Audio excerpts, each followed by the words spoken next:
बिस्मिल्लाहिर्रहमानिर्रहीम। अस्सलाम वालेकुम जी, कैसे हैं आप सब। उम्मीद करती हूँ कि आप सब बिल्कुल खैरियत के साथ होंगे। तो जी आज मैं आप लोगों के साथ एक बहुत ही मज़ेदार रेसिपी शेयर करी हूँ। बहुत मज़ेदार और बहुत आसान रेसिपी है, मीठे की रेसिपी जो हम तैयार करेंगे ब्रेड से। और यकीन करें ये बहुत ही मज़ेदार मीठा तैयार होगा। शाही टुकड़े भी कह सकते हैं आप इनको, आप इसको मिठाई का नाम भी दे सकते हैं। तो आपने रेसिपी को एंड तक ज़रूर वॉच करना है और रेसिपी देखने के बाद आपने मुझे बताना है कि इस रेसिपी को हम क्या नाम देंगे। तो जी चलते हैं हम अपनी रेसिपी की तरफ, देखते हैं ये मज़ेदार सा ब्रेड से मीठा हम किस तरह से तैयार करेंगे। तो सबसे पहले हम तैयार करेंगे खोया, जो हम दूध से तैयार करेंगे। तो दूध मैंने तकरीबन आधा लीटर लिया है और हम इसमें शामिल कर देंगे हाफ़ कप के करीब मिल्क पाउडर। अब हमने इसको दूध में अच्छी तरह से मिक्स कर लेना है ताकि इसमें कोई लम्स बाकी ना रहे।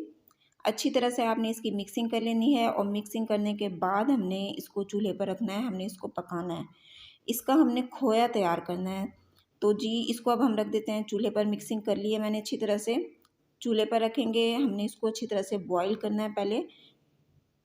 तो देखें जी दूध में बॉईल आ चुका है अच्छी तरह से। अब हमने इसको तकरीबन 10 मिनट के लिए पकाना है। जब 10 मिनट इसको हो जाएंगे पकते हुए तो ये खुद ब खुद ठीक हो जाएगा और जो खोया है वो हमारा तैयार हो जाएगा।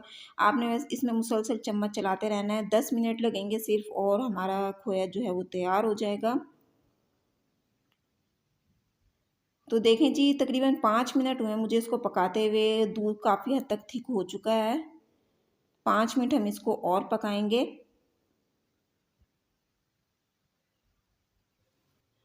तो 10 मिनट हो चुके हैं मुझे इसको पकाते हुए। ये देखें काफ़ी हद तक दूध हमारा थिक हो चुका है। बस अब हमने इसको चूल्हे पर से उतार लेना है, क्योंकि जब ये ठंडा हो जाएगा तो उसके बाद भी इसने काफ़ी थिक हो जाना है। तो ये खोया हमारा तैयार है, इसको आप निकाल कर रख दें ठंडा होने के लिए। जब ये नॉर्मल रूम टेम्परेचर पर आ जाएगा तो फिर आपने इसको फ्रिज में रख कर ठंडा कर लेना है। तो जी ब्रेड के स्लाइसेस ले लिए हैं मैंने 4 अदद, और अब हमने इसके किनारे रिमूव कर देने हैं। आप इसके किनारे ज़ाया ना किया करें, इससे बहुत अच्छे ब्रेड क्रम्स हमारे घर में ही तैयार हो जाते हैं। तो आप इसे ब्रेड क्रम्स तैयार कर लें, इस किसी भी रेसिपी में यूज़ कर सकते हैं हम ब्रेड क्रम्स। तो देखें किनारे मैंने इसके रिमूव कर दिए हैं। अब हमने इसके दरमियान में से 2 पीस कर लेने हैं ब्रेड के। तो इस तरह हमारे पास ये छोटे छोटे स्लाइस आ जाएंगे काफ़ी सारे। अब हमने इनको फ्राई करना है घी में। तो घी मैंने पहले ही रख दिया था गर्म होने के लिए। घी हमारा लो टू मीडियम गर्म है, ज़्यादा गर्म घी में आपने इसको फ्राई नहीं करना।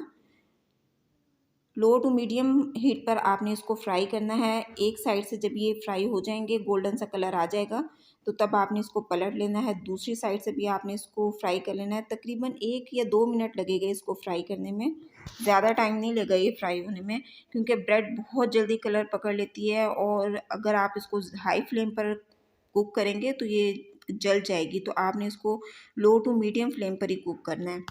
तो देखें जी तकरीबन 1 मिनट हुआ है मुझे इसको फ्राई करते हुए, खूबसूरत सा गोल्डन कलर आ चुका है। तो बस अब हमने इनको इसमें से निकाल लेना है। तो देखें जी कितना खूबसूरत सा कलर आ चुका है। इनको हम रख देते हैं साइड पर और अब हम तैयार कर लेते हैं चाशनी, जिसके लिए हमें चाहिए चीनी 1 कप और 1 कप ही मैंने लिया है पानी। अब हमने इसको अच्छी तरह से बॉईल करना है ताकि चीनी पानी में बिल्कुल मेल्ट हो जाए। तो चीनी तो इसमें मेल्ट हो चुकी है और मैं इसमें शामिल कर रही हूँ 2 इलायची। इलायची का मुंह खोलकर आप इसमें डाल दें। अच्छा चीनी देखें अच्छी तरह से मेल्ट हो चुकी है पानी में। अब हमने इसको 2 से 3 मिनट के लिए पका लेना है ताकि एक तार का शीरा हमारा तैयार हो जाए। तो देखें इसको पकते हुए तकरीबन 5 मिनट हुए हैं और शीरा हमारा बिल्कुल तैयार हो चुका है। ये देखें इसकी तार बन रही है। देखें जब हम इस तरह से इसको करेंगे तो एक तार बन रही है इसकी। बस ये शीरा हमारा बिल्कुल तैयार है। अब हमने इसमें डाल देना है 1 नींबू का रस। अगर आपके पास नींबू नहीं है तो आप इसमें सिरका भी डाल दें, 1 चम्मच सिरका डाल दें। अच्छा सिरका या नींबू डालने से ये हमारी चाशनी जमेगी नहीं, ठंडी होने के बाद जैसे क्रिस्टल बन जाते हैं वो इसमें नहीं बनेंगे। अच्छा चाशनी को मैंने एक बर्तन में निकाल लिया है। चाशनी हमारी अभी गर्म है, बिल्कुल ठंडी नहीं हुई, थोड़ी सी मैंने इसको ठंडी किया चाशनी को। और जो ये ब्रेड के स्लाइसेस हमने फ्राई किए थे ये अब हम इसमें डाल देंगे। ज़्यादा देर हमें इसको शीरे में नहीं रखना, सिर्फ हमने एक साइड से इसको डिप करना है। उसके बाद हम इसकी साइड पलट लेंगे, दूसरी साइड से हम इसको अच्छी तरह शीरे में डिप कर लेंगे। अच्छा, ज़्यादा देर हम इसको डिप करेंगे तो उससे ये बिल्कुल नरम हो जाएंगे हमारे स्लाइस, तो हमें इनको नरम नहीं रखना, थोड़ा सा क्रंच हमें इसमें रखना है। तो बस जी इस थोड़ी देर हम इसको रखेंगे और उसके बाद हमने इसको निकाल लेना है।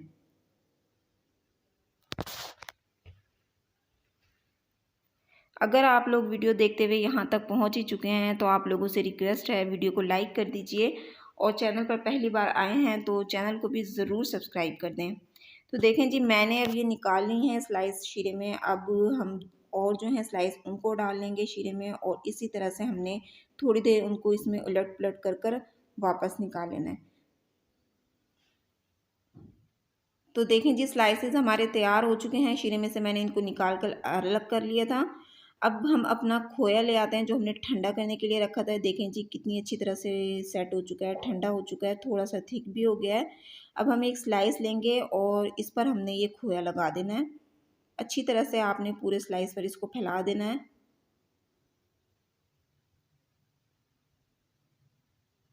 और अब हम दूसरा स्लाइस लेंगे और वो हम रख देंगे इसके ऊपर इस तरह से। तो ये देखें मज़ेदार सी ये ब्रेड हमारी तैयार हो चुकी है। कितने मज़े की लग रही है देखने में और खाने में भी ये बहुत ही मज़ेदार है। तो देखें जी, ये हमारा मज़ेदार सा मीठा तैयार हो चुका है। बहुत आसान रेसिपी है ये, आप लोग इस रेसिपी को ज़रूर ट्राई कीजिएगा। आपने रेसिपी ज़रूर ट्राई करनी है, मुझे अपना फीडबैक ज़रूर देना है। अगर आप लोगों को मेरी वीडियो पसंद आई है तो आपसे रिक्वेस्ट है, वीडियो को लाइक कर दीजिए। चैनल पर पहली बार आए हैं तो चैनल को भी ज़रूर सब्सक्राइब कर दें। अगर आप लोगों को वीडियो पसंद आती है तो अपने फ्रेंड्स और फैमिली मेम्बर के साथ वीडियो को ज़रूर शेयर किया करें।